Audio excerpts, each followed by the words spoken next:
Hello नमस्ते everyone, स्वागत है आपका फिर से एक और आज के लेक्चर में।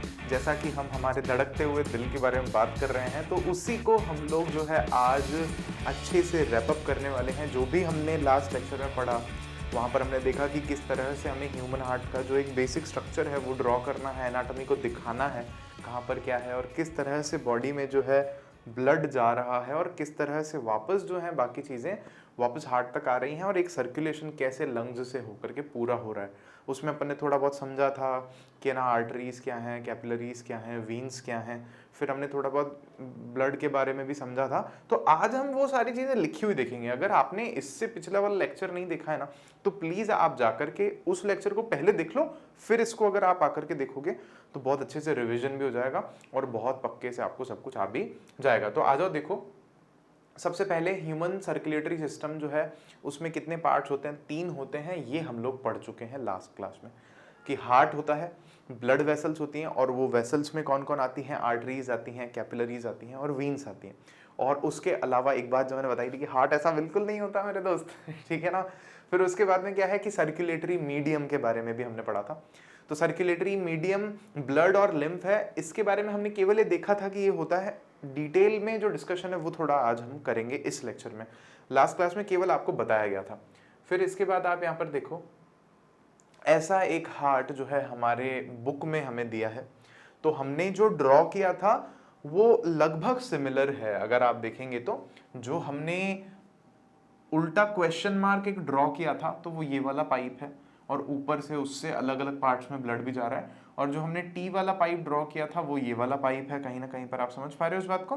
और ये 4 चेम्बर्स देखो दिखाए गए हैं यहाँ पर हार्ट के। नीचे वाले चेम्बर्स बड़े हैं वेंट्रिकल्स, और ऊपर वाले जो एट्रियम्स हैं वो छोटे हैं चेम्बर्स कंपैरेटिवली। और ये देखो वेना कावा है, यहाँ से भी वेना कावा आती है। तो लगभग एक ऐसा ही हमने सिंबॉलिक डायग्राम जो है बनाना सीखा था। आप ये बना सकते हैं, अगर आप बना सकें तो बहुत अच्छी बात है। अगर नहीं तो फिर जो अपन ने बनाया है वो भी बहुत अच्छा था, आप वो भी बना सकते हो। फिर उसके बाद में देखो, अब अपन एक एक चीज, जो तीनों चीजें हैं उनको थोड़ा सा डिस्कस करते हैं। हार्ट के बारे में जैसे अपन पढ़ते हैं, तो पहले तो ये मैंने डायग्राम एक यूं ही आपको दिखाने के लिए यहाँ लगा दिया कि देखो, आप देखोगे ना लंग्स यहाँ पर है और यहाँ पर है एक दूसरा लंग, और ये हार्ट एकदम बीच में देखो सेंटर में, और ये यहाँ से उस तरफ टिल्टेड है लेफ्ट साइड में। मोस्टली जो लोग होते हैं उनमें लेफ्ट साइड में हार्ट जो है टिल्टेड होता है। तो हार्ट के बारे में एक एक करके अपन समझते हैं पॉइंट्स। हार्ट क्या है? Is a blood pumping muscular organ. कौन सा ऑर्गन है? ब्लड को पंप करने वाला मस्क्यूलर ऑर्गन है, मसल्स से बना हुआ है। विच इज कंपोज्ड ऑफ, कौन सी मसल से बना हुआ है? देखो यहाँ पर एक वर्ड है कार्डियक मसल्स। कार्डियक, कार्डियोलॉजी आपने वर्ड सुना होगा। तो कार्डियोलॉजी मतलब मेडिकल साइंस का वो डिपार्टमेंट जहां पर कार्डियोलॉजी मतलब हार्ट से रिलेटेड जो पढ़ाई हो रही है। तो हॉस्पिटल में भी अगर कभी हम जाते हैं ना, तो उधर लिखा होता है कार्डियोलॉजी डिपार्टमेंट। कार्डियोलॉजी का मतलब हार्ट से रिलेटेड पढ़ाई। या ऐसा पूछते हैं कि अच्छा अजमेर में, या जैसे हम अजमेर में हैं, यहाँ किसी और सिटी में पूछते हैं कि अच्छा इस शहर में अच्छा कार्डियोलॉजिस्ट कौन है, मतलब वो डॉक्टर जो दिल का डॉक्टर है, अच्छा डॉक्टर ऐसा कौन सा है? कार्डियोलॉजिस्ट। Got it? फिर उसके बाद में देखो, आप नेक्स्ट पॉइंट में हम कह रहे हैं कहां पर लोकेटेड है हमारा हार्ट? थोरैसिक कैविटी में। क्या बोलते हैं इसको? थोरैसिक कैविटी या चेस्ट कैविटी। ये मतलब आप समझ रहे हो, ये जो जगह है, ये वाला, ये पूरा जो स्पेस है अंदर, this is known as thoracic cavity और चेस्ट कैविटी। तो यहां पर लोकेटेड होता है। कहां होता है? Inside rib cage. Rib cage, ये हड्डियां हैं इधर, इधर ऐसा हाथ लगाओगे ना, यहाँ खत्म होता है रिब केज अपना इस जगह। वो बाबा रामदेव नहीं प्राणायाम करते हैं तो ऐसे पेट को अंदर करते हैं, तो ये वाली हड्डी उनकी पूरी दिखाई देती है, यहाँ से रिब्स भी उनकी दिखाई देती हैं। तो ये जो रिब केज जो है उसमें बीच में सिचुएटेड है बिटवीन लंग्स। कहां पर? दोनों लंग्स के बीच में, इधर इस जगह पर। ठीक है। अबव डायफ्राम, डायफ्राम ये रहा नीचे, तो डायफ्राम के ऊपर है हार्ट, दोनों लंग्स के बीच में है, एंड टिल्टेड टुवर्ड्स लेफ्ट, और थोड़ा सा जो है लेफ्ट साइड में टिल्टेड है, मुड़ा हुआ है। इसीलिए जो है वहां ब्लड ज्यादा प्रेशर से जब जाता है ऑर्टा में, तो हमें यहाँ पर जब हम हाथ लगाते हैं तो हमें धक धक धक धक धक धक ऐसा महसूस होता है। Got it? Right hand side इसीलिए कम होता है क्योंकि टिल्टेड उस तरफ है। फिर उसके बाद क्या है? Heart is surrounded by a thin layer called pericardium. Heart के चारों तरफ एक पतली सी लेयर है पेरिकार्डियम। समझने की कोशिश करना। हम जब हार्ट को देखेंगे, अगर मान लो हार्ट हमें देखने को मिल रहा है ऐसा पूरा हार्ट, तो वो एक फिस्ट के शेप का ऑर्गन है, मुट्ठी के जितना बड़ा ऑर्गन है। तो ये ऐसा बाहर से जब आप देख रहे हो तो बाहर से तो स्किन दिख रही है, मतलब बाहर से आपको एक लेयर दिखेगी, अंदर के जो कंपोनेंट्स हमने ड्रॉ किए थे ना, कि हमने देखा था वेंट्रिकल भी बनाया अपन ने, एट्रियम भी बनाया अपन ने, ऑर्टा भी बना दी, वेना कावा सब दिखा रहे हैं अपन उसमें, लेकिन जब आप हार्ट को देखोगे तो नहीं दिखेगा वो। जब हार्ट को बीच में से ऐसे काट दो और ऐसे खोल दो, दो हिस्से कर दो, तो वो जो हमने ड्रॉ किया है वो सब कुछ दिखेगा। आई बात समझ में? तो जो बाहर वाली लेयर है ना उसको हम लोग बोलते हैं पेरिकार्डियम। आपको जान करके अच्छा लगेगा कि जो पेरिकार्डियम लेयर है ये हार्ट को सपोर्ट, मतलब शेप भी बनाए रखती है हार्ट का। और हार्ट जब बहुत ज्यादा पंप करने लग जाता है ना, बहुत ज्यादा जल्दी जल्दी या ज्यादा एक्सपेंड होता है, तो पेरिकार्डियम उसको रोकती है कि वो फैल ना जाए, फट ना जाए, टूट ना जाए, इस तरह से। तो पेरिकार्डियम बहुत ही इंपॉर्टेंट जो है लेयर है, which protects its and give the shape to heart. इसको प्रोटेक्ट भी करती है पेरिकार्डियम, बाकी ऑर्गन्स से अलग भी रखती है, और साथ ही साथ में इसको शेप भी देती है हार्ट को। अब देखो कुछ एक इंटरेस्टिंग फैक्ट सुनो हार्ट के बारे में, मजा आ जाएगा सुन करके आपको। तो देखो सबसे पहला, अच्छा ये भी आ गए हैं क्या, छोटे हमारे मजिशियन आ गए हैं यहाँ पे। खैर सबसे पहला क्या है, the average adult men's heart weighs around 340 gram, about same as a can of soup. कितना है? लगभग 340 ग्राम्स का है एक अडल्ट मैन हार्ट, मतलब अडल्ट का हार्ट इतना है। देखो आप 340 ग्राम, 350 ग्राम मान लो, अब आधे किलो का भी नहीं है हार्ट। फिर इसमें सबसे जो इंटरेस्टिंग बात है वो ये वाली है, 3/4 जो है ना, 3/4 जो है हार्ट का, वो किससे बना हुआ है? वाटर से। हार्ट का इतना बड़ा जो परसेंटेज है वो किसका बना हुआ है? वाटर से, पानी से बना हुआ है, ठीक है, of the weight of a human heart. कितनी इंटरेस्टिंग बात है। फिर इसके बाद आप देखोगे ओवर अ लाइफ टाइम, पूरे लाइफ टाइम में अगर हम देखें तो जो एक हार्ट है एवरेज लाइफ टाइम में 2.5 बिलियन बार बीट करता है, धक धक करता है। तो कहने का मतलब ये है कि हार्ट, मतलब जब से हम पैदा होते हैं, जब से हम लास्ट तक रहते हैं, आखिरी सांस तक रहते हैं, हमारा हार्ट नहीं रुकता है। It is always and always and always working. ये हमेशा बीट कर रहा होता है। कितनी कमाल की मशीन है हमारे अंदर, जिसने भी बनाई है, सच अ जीनियस। हाँ देखो ये इंटरेस्टिंग फैक्ट्स हैं, लेकिन आप ध्यान रखना ये इंटरेस्टिंग फैक्ट्स एग्जाम में आपके किसी काम के नहीं है, ये बस मैं आपके इंटरेस्ट के लिए मैंने आपको बताया। फिर उसके बाद देखो there are 4 chambers of heart, ये अपन ने समझा था। ये एक बहुत ही अच्छा डायग्राम है एक बुक का, जिसमें से मैंने आपको लास्ट टाइम भी डायग्राम्स दिखाए थे। तो देखो यहाँ पर आप चेम्बर्स देख पा रहे होगे, ये वाला चेम्बर है यहाँ पे वेंट्रिकल, ये वाला लेफ्ट वेंट्रिकल है, ये राइट एट्रियम है, ये सॉरी ये वाला लेफ्ट एट्रियम है, ये वाला राइट एट्रियम है। और फिर इसमें देखो पाइप्स वगैरह दिखा रखे हैं। तो ये जो उल्टा क्वेश्चन मार्क जा रहा है ना, ये थोड़ा यूं है, अपन ने यूं बनाया था ना, ये यूं है, तो ऊपर से ऑर्टा ही है ये वाला पूरा। अब देखो यहाँ पर ये जो बीच में मोटी मोटी दीवार दिख रही है अपने को यहाँ पे, ये सेप्टम है। ये दीवार जो चेम्बर्स को अलग रख रही है हार्ट के, ये सेप्टम है। फिर उसके बाद में अगर आप देखोगे तो यहाँ पर है ना हमारे पास में हार्ट की स्ट्रिंग्स भी होती हैं, ऐसे अंदर स्ट्रिंग्स होती हैं जो पूरा सपोर्ट किए होती है, बनाए रखती हैं इस स्ट्रक्चर को। बड़ा इंटरेस्टिंग मतलब है ये सब कुछ। अब आप देखोगे ना तो हार्ट के 4 चेम्बर्स में पहला है लेफ्ट एट्रियम, कहीं से भी समझना पढ़ना शुरू कर सकते हैं, उसमें कोई प्रॉब्लम नहीं है। तो आपको याद होगा कि लेफ्ट एट्रियम का काम क्या होता है? ब्लड को कलेक्ट करता है लंग्स से। लंग्स से जो ब्लड आता है वो कहाँ आता है? लेफ्ट एट्रियम में आता है। और लंग्स से आने वाला ब्लड कैसा होता है? ऑक्सीजनेटेड ब्लड होता है। तो वो कहाँ पर आता है? लेफ्ट एट्रियम में आता है। और ये एट्रियम उसको क्या करता है? And passes to left ventricle, ये उसको लेफ्ट वेंट्रिकल में पास ऑन कर देता है। फिर वहां से हमने समझा था लेफ्ट वेंट्रिकल से जो ब्लड है वो पूरी बॉडी में पंप होता है, एक एक जगह तक जहां पर उसकी जरूरत है वहां पर वो ब्लड पहुंचता है। तो लेफ्ट वेंट्रिकल का काम क्या है? Pumps blood so that it can reach to all the body parts, पूरी बॉडी पार्ट्स तक वो ब्लड पहुंचे। फिर वो ब्लड जो है हमने देखा था कि उन ऑर्गन्स से निकलता है, वीन्स में आता है, और डीऑक्सीजनेटेड जो ब्लड है पूरा का पूरा वो हार्ट की तरफ वापस आता है। कौन से चेम्बर में आता है? तो हमने समझा था ये राइट एट्रियम में एंटर करता है। तो राइट एट्रियम का क्या काम है? Collects blood from body organs, ये बॉडी ऑर्गन्स से ब्लड को कलेक्ट करता है and passes to right ventricle, और उसको कहाँ पास करता है? राइट वेंट्रिकल पे पास ऑन कर देता है। आई होप आपको ये समझ में आया है। Isn't it clear? फिर उसके बाद में राइट वेंट्रिकल, अब लास्ट वाला चेम्बर जिसकी बात कर रहे हैं, 4th चेम्बर। तो ये राइट वेंट्रिकल में जो ब्लड है राइट एट्रियम से आता है, और ये राइट वेंट्रिकल क्या करता है, इस ब्लड को वापस कहाँ भेजता है, लंग्स की तरफ भेजता है, ताकि वहां पर इसको ऑक्सीजन जो है वापस से मिल जाए। तो कह रहे हैं it pumps deoxygenated blood to lungs, वो लंग्स की तरफ उस ब्लड को भेज देता है। तो ये भी हम पिछले लेक्चर में समझ चुके हैं। बस आपके लिए ये सारा आपको नोट डाउन करना है, अपनी नोटबुक में नोट्स बनाने हैं, ताकि आप एग्जाम टाइम पर इसको जल्दी से रिवाइज कर सको। फिर देखो क्या है हमारे पास में सेकंड टॉपिक। तो अभी 3 टॉपिक्स में से पहला टॉपिक हमने समझ लिया, which is what, heart. Heart के बारे में हमने सब कुछ समझ लिया। मतलब सब कुछ तो नहीं कहेंगे, लेकिन अच्छा खासा एक जो नॉलेज हमें चाहिए था वो है अब हमारे पास में। सेकंड अब हम समझ रहे हैं ब्लड वेसल्स के बारे में। फिर थर्ड इसके बाद हम लोग समझेंगे मीडियम के बारे में, कि जो मीडियम जो बह रहा है, circulatory medium in blood vessels में बह क्या रहा है, उसके बारे में हम लोग समझेंगे। तो यहाँ पर इस डायग्राम में आप देख पा रहे हो कि ना, रेड से मैंने आपको बताया था, रेड से जो है हम ऑक्सीजनेटेड ब्लड को दिखाते हैं, डायग्राम्स जब ड्रॉ करते हैं यूजुअली, और ब्लू से हम लोग डीऑक्सीजनेटेड ब्लड को दिखाते हैं। लेकिन वैसे असल में ब्लड तो पूरा ही लाल होता है। हाँ, ये है कि थोड़ा जो है ना ब्राइट रेड है कौन सा हमारा ब्लड जो ऑक्सीजनेटेड है, ऐसा करके थोड़ा सा शेड का डिफरेंस होता है किसमें, रेड कलर के शेड में, ऑक्सीजनेटेड में और डीऑक्सीजनेटेड में। क्योंकि मैंने आपको बताया था ऑक्सीजन जब जुड़ती है हीमोग्लोबिन में ही तो ही उसका कलर जो है एकदम रेडिश हो जाता है। ये है बात। तो हमारे बॉडी में ब्लड वेसल्स 3 तरह की हैं। कौन सी हैं? पहली हैं आर्टरीज हैं, दूसरी हैं वीन्स और तीसरी हैं हमारे पास में कैपिलरीज। तो पहले हम आर्टरीज के बारे में समझ रहे हैं।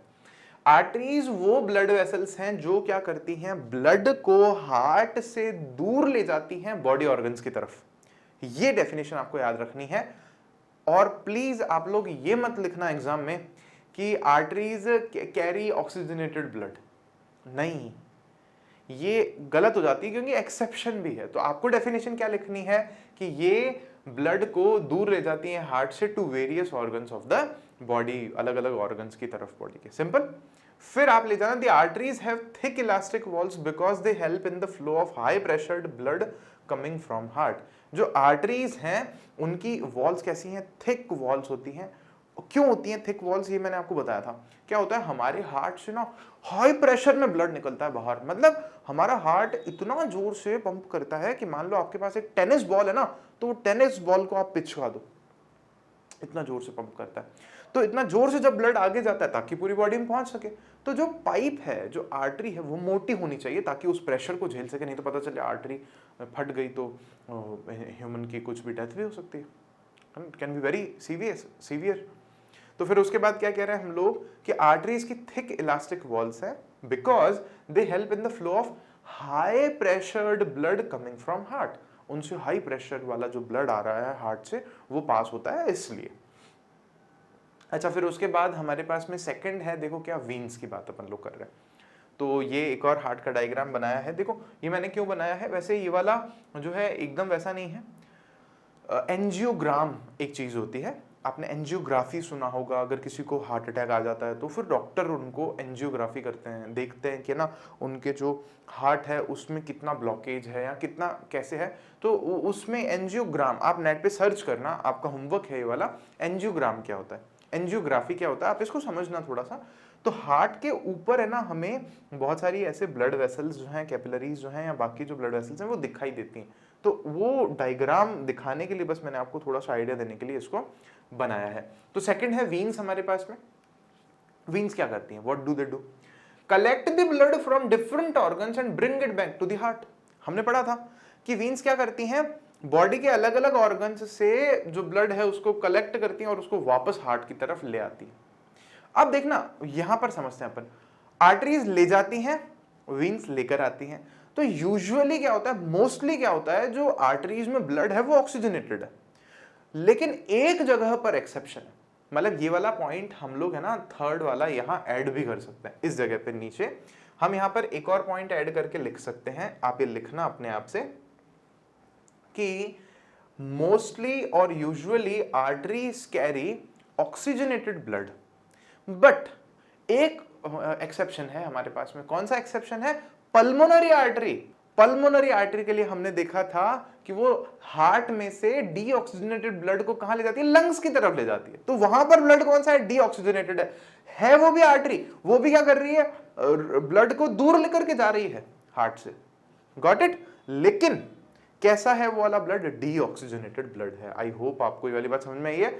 फिर आप यहाँ देखोगे ना तो सिमिलरली हम कह रहे हैं कि ये तो कलेक्ट कर रही है अलग अलग ऑर्गन से ब्लड को, और फिर इसमें कह रहे हैं हम लोग सेकंड ऑप्शन में veins have valves that ensure the blood flows only in one direction, otherwise because of its low pressure it can flow backwards as well। इस पॉइंट को समझते हैं अपन थोड़ा सा। जैसे मान लो हमारे लेग्स हैं और लेग्स में से जो ब्लड है वो ऊपर की डायरेक्शन में आ रहा है वापस, तो मान लो ये कोई वीन है। अब होता क्या है, इस वीन में हमारे पास में कुछ एक वाल्व्स होता है इस तरह से,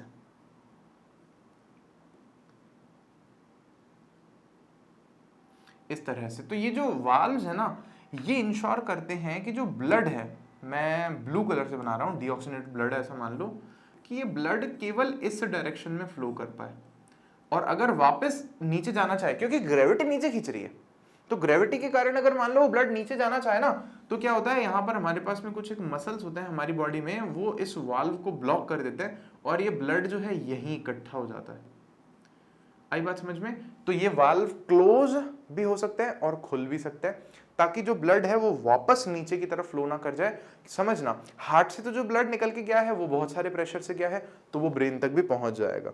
लेकिन जो ब्लड मान लो वापस लौट के आ रहा है, उसके पास तो प्रेशर भी नहीं है, उसको तो कोई पंप करने वाली मशीन भी नहीं है, तो फिर बॉडी में इस तरह के वीन्स में हमें वाल्व्स देखने को मिलते हैं।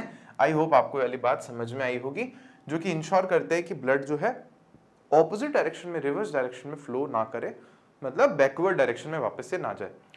यहां समझना एक और पॉइंट है, there is one more point, लिख सकते हो जो लास्ट वाले की तरह ही, कि veins usually carry deoxygenated blood, but in pulmonary vein we see that oxygenated blood is carried from lungs towards heart। हमने समझा था pulmonary vein फिर एक्सेप्शन हो गया, क्योंकि pulmonary vein में ऑक्सीजन वाला ब्लड लंग्स से कहां आता है, हार्ट में आता है, हार्ट की तरफ आता है, तो लाने वाली जो पाइप है वो तो वीन है फॉर श्योर। लेकिन पल्मोनरी वीन कौन सी है? जो ऑक्सीजनेटेड ब्लड को लेकर के आ रही है।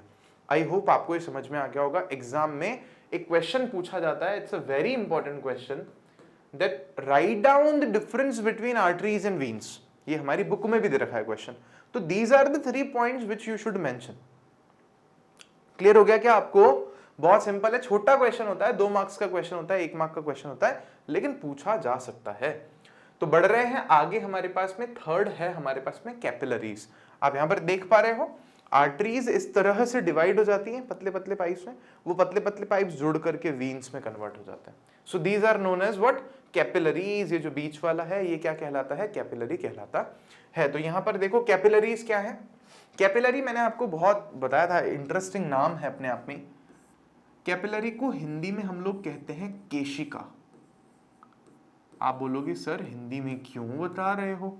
तो केशिका, केश आपने शब्द सुना होगा, केश बाल को बोलते हैं, तो बाल के जितना जो पतला पाइप है उसको हम लोग कह रहे हैं केशिका या कैपिलरी।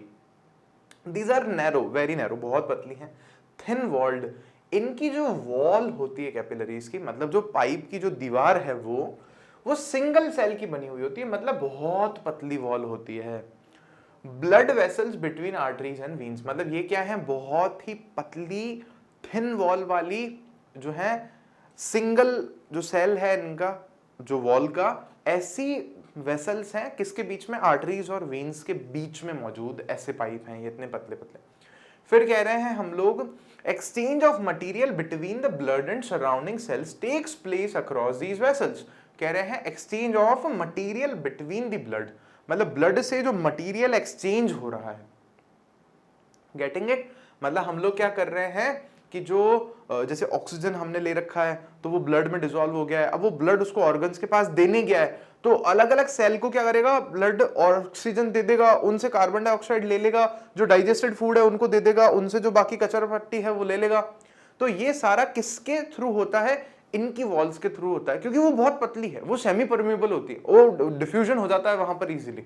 समझ में आ रही है आपको ये वाली बात? तो कैपिलरीज के लिए ये पॉइंट है हमारे पास में 2 जो आपको ध्यान रखने हैं।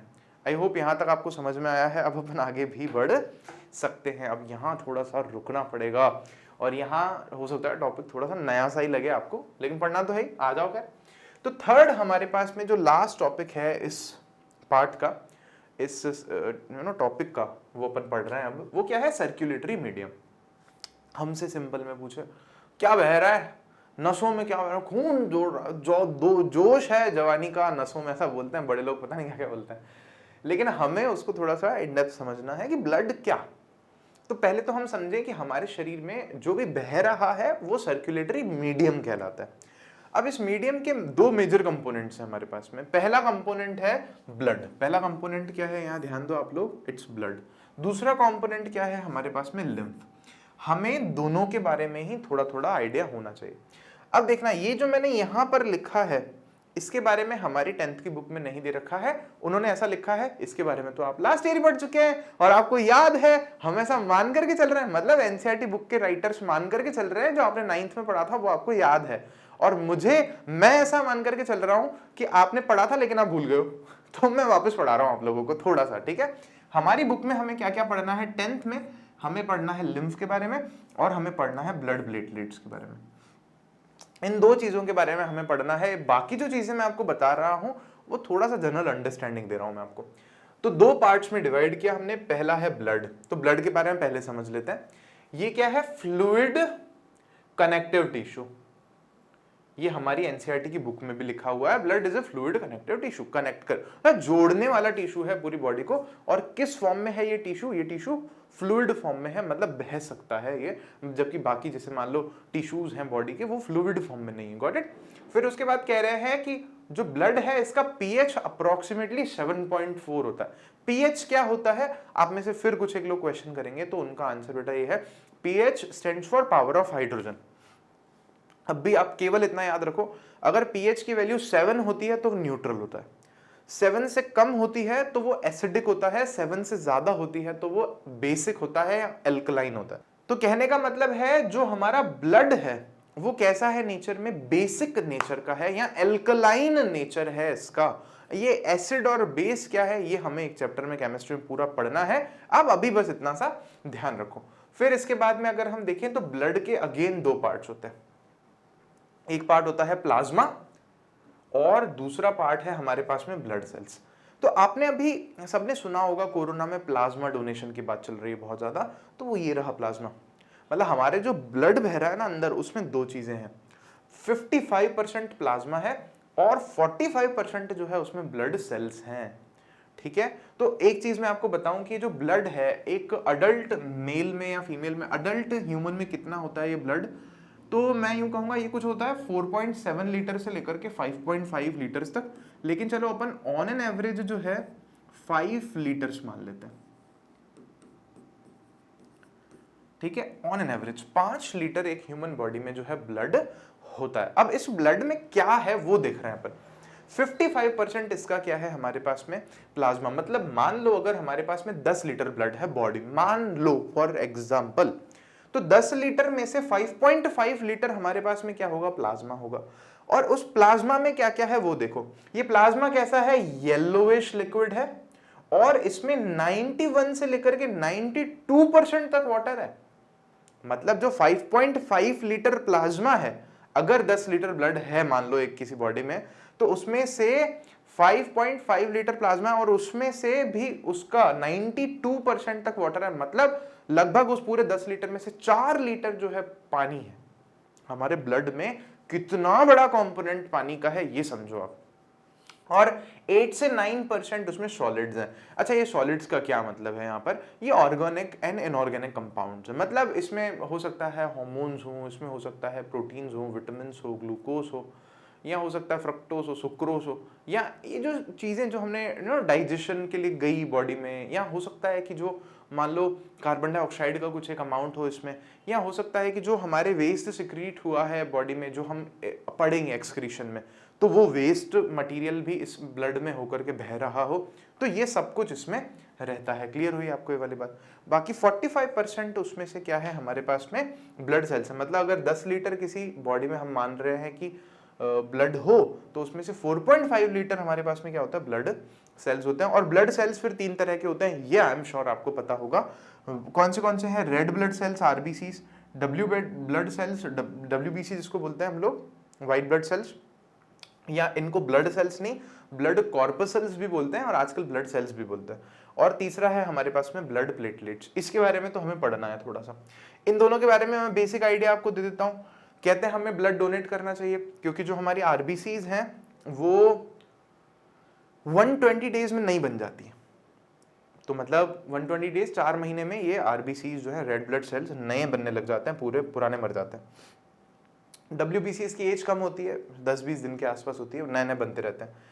अगर हम इनकी क्वांटिटी की बात करें तो रेड ब्लड सेल जो है ना, ये वाला आपको जानकर के हैरानी होगी, जो आरबीसी है, ध्यान देना यहाँ पर, एक ब्लड की ड्रॉप अगर कहीं पर गिर रही है ना, मान लो यहाँ पर कट लगा है यहाँ पर और एक बूंद यहाँ पर खून की गिर गई अंगुली से, तो उस एक ड्रॉप में देर आर अराउंड 50 लाख कितना हो गया, 5 मिलियन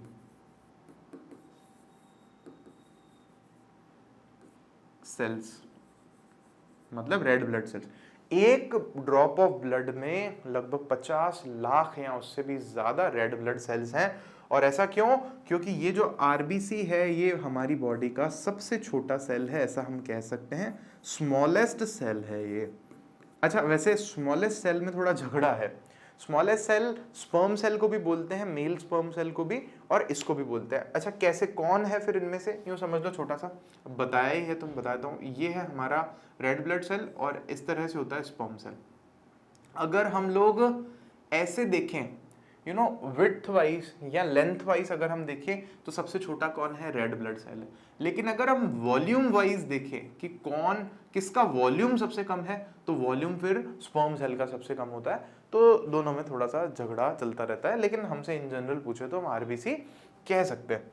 तो यहाँ पर देखो, फिर उसके बाद है डब्ल्यूबीसीज। तो डब्ल्यूबीसीज का काम क्या होता है? हमें पता है कि ये ना बीमारियों से लड़ाई करती हैं। एंटीबॉडीज जो होती हैं बॉडी में, ये डब्ल्यूबीसीज बनाती हैं। कोई भी पैथोजन वगैरह बाहर से आता है ना, कोई वायरस वगैरह, वायरस तो नहीं, कोई बाकी बैक्टीरिया वगैरह आता है, तो उसको पकड़ के डिशुम डिशुम करना उसको चालू कर देती है। और डब्ल्यूबीसीज का साइज थोड़ा बड़ा होता है, कोई फिक्स साइज नहीं, इनका कोई फिक्स शेप नहीं होता, ये अपना शेप बदलती है अमीबा की तरह।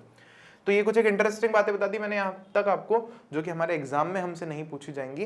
बाकी अब हम लोग चल रहे हैं ब्लड प्लेटलेट्स और लिम्फ की तरफ, जो कि हमें बहुत ही अच्छे से पढ़ना है और समझना है। अच्छा हाँ, एक छोटी सी बात और मैं बता दूं, आपने सुना होगा ब्लड डोनेट करते हैं हम लोग, तो ब्लड डोनेट करते हैं ना, तो कहते हैं 1 यूनिट ब्लड डोनेट किया, या जो पेशेंट है उसको 1 यूनिट ब्लड की रिक्वायरमेंट है, तो ब्लड कितना होता है? आपने सोचा कभी 1 यूनिट में ब्लड कितना होता है?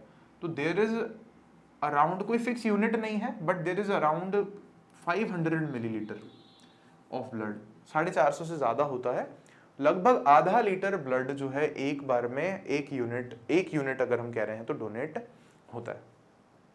ठीक है, आगे बढ़ते हैं अब अपन। तो प्लेटलेट्स पर आ जाओ। देखो बहुत सिंपल है, वेरी सिंपल, बहुत इंटरेस्टिंग भी है। कभी चोट लग जाती है, लगी, देखो इसको चोट लग गई, तो हम बैंडेड वैंडेड लगाते हैं। लेकिन आपने नोटिस किया होगा, चोट लगती है ना तो खून आता है शुरू में, लेकिन फिर थोड़ी देर में बंद हो जाता है, 5 मिनट में, 6 मिनट में। अगर चोट ज्यादा गहरी नहीं है तो 2-4 मिनट में खून बंद हो जाता है, और अगर चोट गहरी है बहुत ज्यादा तो 15-20 मिनट में वहां से खून बहना बंद हो जाता है। Isn't it? ऐसा कैसे? तो ऐसा कैसे होता है? हमारे ब्लड में क्या होता है? प्लेटलेट्स होते हैं, जो हमने समझा था ना ब्लड सेल्स का तीसरा टाइप है। वैसे देखा जाए ना तो प्लेटलेट्स जो है रेड ब्लड सेल से भी छोटे होते हैं, लेकिन इनको सबसे छोटा नहीं बोलते। द रीजन इज क्योंकि ये पूरे सेल नहीं होते, ये सेल फ्रेगमेंट्स होते हैं, मतलब सेल के चिथड़े टुकड़े पुकड़े होते हैं, ये पूरे के पूरे सेल नहीं होते अपने आप में, इसीलिए इनको स्मॉलेस्ट सेल हम लोग नहीं बोलते। तो क्या कह रहे हैं, जब भी कोई इंजरी होती है ना, और क्या होता है, ब्लीडिंग शुरू हो जाती है वहां से, तो from the leakage, in that case the blood has platelet cells which circulate around the body. तो उस केस में क्या होता है, प्लेटलेट सेल्स जो है ना वो पूरी बॉडी में हर जगह पर ऐसे घूमती रहती हैं, ब्लड के साथ में हर जगह पर, मतलब आप ये समझो पुलिस की तरह घूमती रहती हैं। तो कहीं पर समझो कि क्या होता है, रोड खराब हो जाती है ना, रोड टूट जाती है, मान लो कहीं ब्रिज टूट गया, और अगर कोई उधर से चल जाएगा तो पता चलेगा नीचे गिर जाएगा पानी में, तो पुलिस वाले क्या करते हैं, बैरिकेड्स लगा देते हैं उधर, और बोल देते हैं कि जो भी आ रहा होता है वहां से कहते हैं इधर से रास्ता बंद है, वापस जाइए, कहीं और जाओ।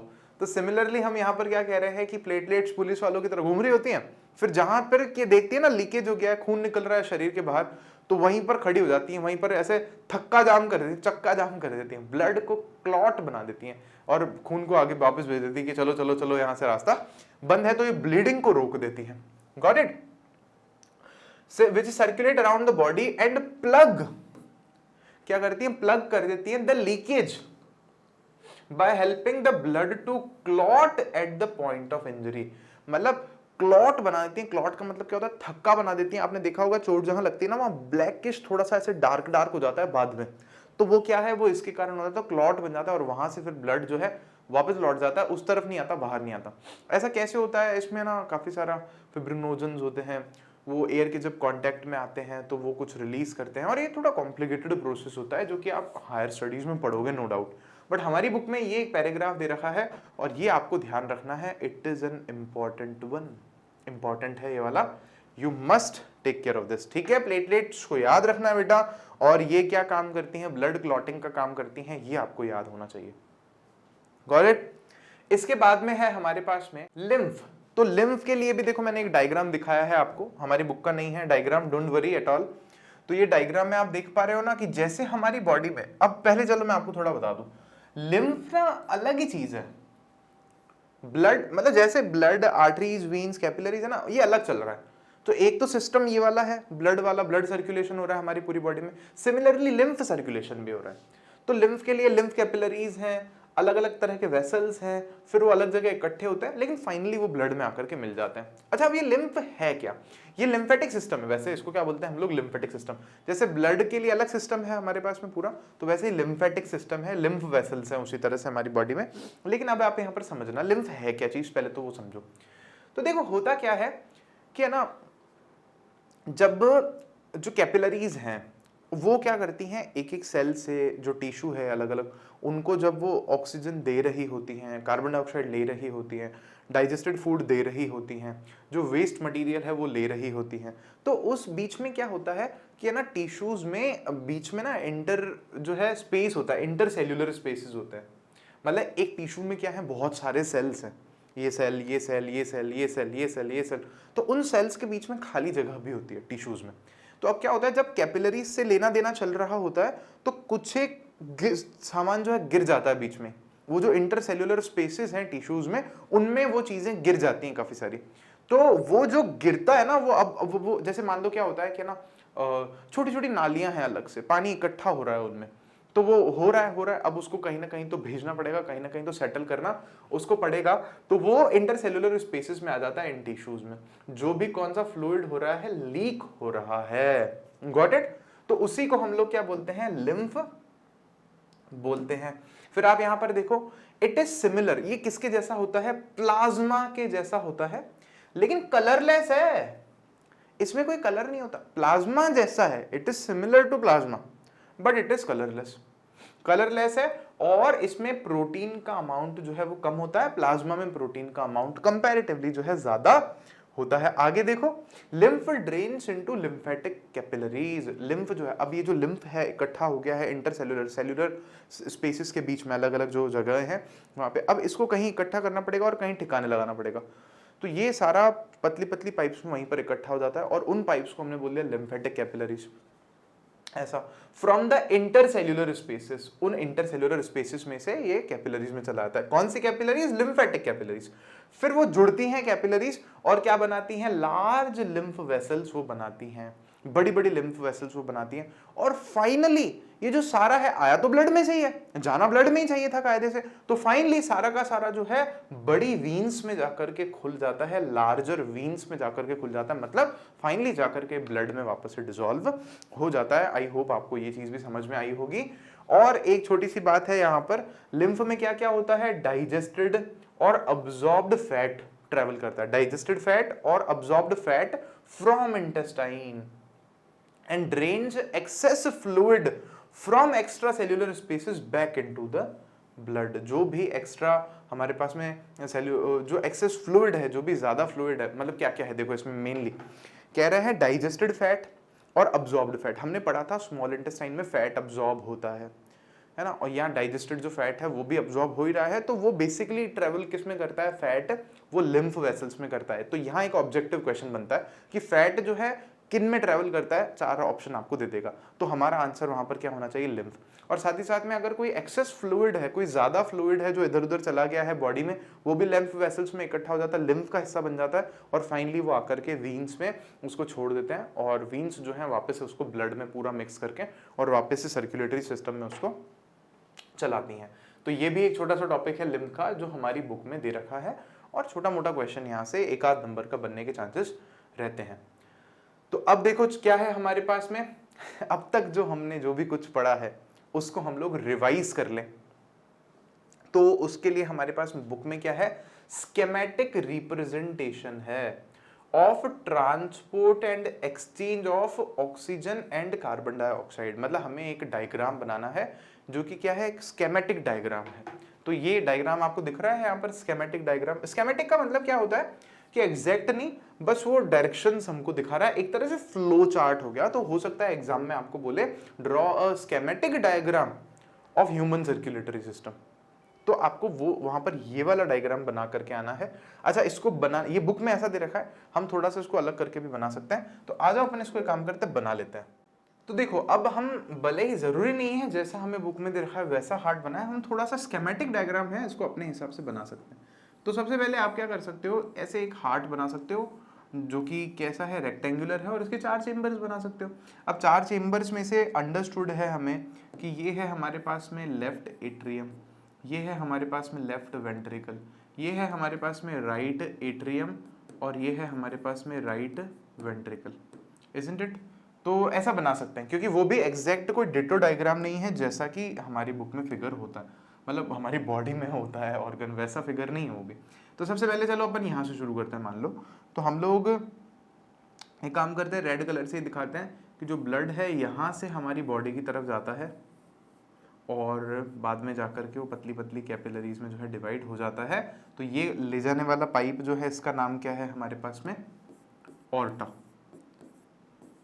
और ऑर्टा क्या है, एक आर्टरी है, तो हम चाहें तो लिख देते हैं कि ये एक आर्टरी है, और प्लस साथ ही साथ में हम कह सकते हैं कि इसमें कैसा ब्लड है हमारे पास में, यहाँ पर ऑक्सीजनेटेड ब्लड है, जिसको हम सिंपली O2 लिख करके छोड़ देते हैं यहाँ पर। फिर ये जो है आगे जाकर के बॉडी ऑर्गन्स के पास जाता है, और वहाँ से हमें पता है कि ये वापस से जो ब्लड है फिर इकट्ठा होता है बॉडी ऑर्गन्स से वेस्ट लेकर के, और ये सारे के सारे क्या हैं, बॉडी ऑर्गन्स है। तो एक काम करते हैं, यहाँ पर हम लोग लिख देते हैं बॉडी ऑर्गन्स।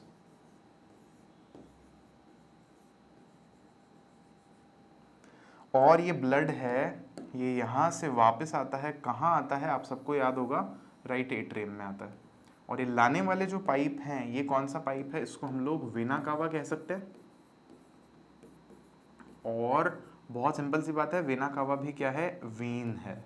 तो ये वीन्स लेकर के आती हैं, और ये ब्लड यूजुअली कैसा होता है, CO2 वाला ब्लड होता है, डीऑक्सीजनेटेड ब्लड होता है। It's very simple.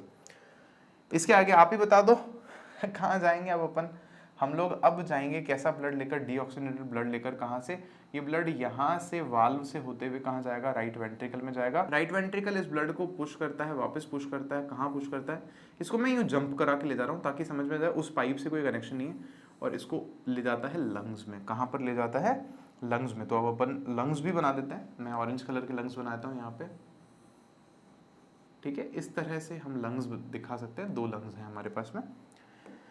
तो ये ब्लड यहाँ जाता है लंग्स में, डीऑक्सीजनेटेड ब्लड, और ये जो पाइप इसको ले जाता है वहां पर, उसको हम लोग क्या बोलते हैं, पल्मोनरी, बोलो, pulmonary artery, artery, pulmonary artery. और ये सिमिलरली यहां पर भी, अब ये ब्लड गया है हमारा लंग्स में। अगर आप ब्रैकेट में चाहो तो यहाँ पर लिख सकते हो टू लंग्स, टूवर्ड्स लंग्स लिखो आप चाहो तो, और सिमिलरली यहाँ पर आप लिख सकते हो टू बॉडी और टूवर्ड्स बॉडी, और यहाँ से टू हार्ट भी आप लिख सकते हो इस वाले पाइप के लिए। अब ब्लड कैसा हो जाता है, वापस से ऑक्सीजनेटेड हो जाता है, और ये ब्लड कहाँ आता है, लेफ्ट एट्रियम में वापस आता है, वहाँ से ब्लड लेफ्ट वेंट्रिकल में जा कर के वापस से अपना सर्कुलेशन शुरू कर देता है। बस हमें पता है कि यहाँ पर जो ये वाला पाइप है ये क्या है, पल्मोनरी वीन है, पल्मोनरी वीन। और ये पल्मोनरी वीन कैसा ब्लड लेकर के जा रही है, ऑक्सीजनेटेड ब्लड। कहाँ लेकर के जा रही है, टुवर्ड्स हार्ट और टू हार्ट। तो इस तरह से एक स्केमेटिक डायग्राम जो है अगर हमें बनाने को कहा जाए तो हम इस तरह का भी बना सकते हैं, उसमें कोई प्रॉब्लम नहीं है। लेकिन हाँ, अगर आप इस तरह से बनाना चाहें तो आप ऐसा भी बना सकते हैं कि ये शेप थोड़ा सा हार्ट जैसा बना दें। यहाँ पर लंग्स इन्होंने सीधे ही, मतलब जो लंग्स में अपन ने वो पढ़ी थी ना हमारे एल्वियोला, वैसा या कैपिलरीज जैसा शेप बना दिया, लंग कैपिलरीज जैसा डायरेक्ट वो बना दिया, और नीचे बॉडी ऑर्गन्स को इस तरह से दिखा दिया और लिख दिया कि ये क्या है, हमारे पास में नीचे कैपिलरीज हैं। तो आप ऐसा भी बना सकते हो। आई होप ये रिवीजन भी आपको अच्छे से समझ में आ गया होगा, ये टॉपिक आपके दिल दिमाग पर छप चुका होगा।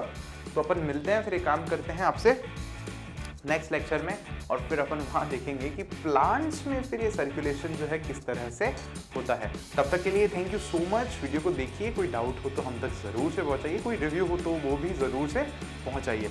Bye bye.